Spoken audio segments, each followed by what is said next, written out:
আল্লাহর হাবিব সাল্লাল্লাহু আলাইহি সাল্লাম আল্লাহর কাছে কাঁদতে বসলেন, কি বলে? দোয়া চাইলেন।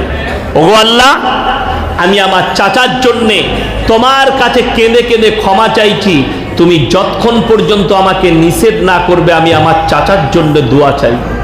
কে বললেন?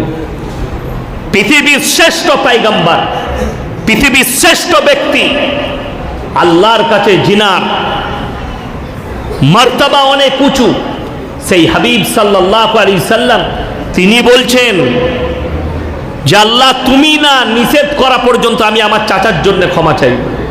আমার আল্লাহ রাব্বুল আলামিন কোরআনের আয়াত পাঠালেন নবীজির কাছে, ভয়ঙ্কর আয়াত। হে নবী এবং মুমিনরা, তোমরা শোনো, যারা মুশরিক হয়ে, বদ্দিন হয়ে, বেঈমান কাফের হয়ে মারা গেছে তাদের লেগে দোয়া করতে পাবে না, যদিও তারা তোমাদের নিকটতম আত্মীয় হয়।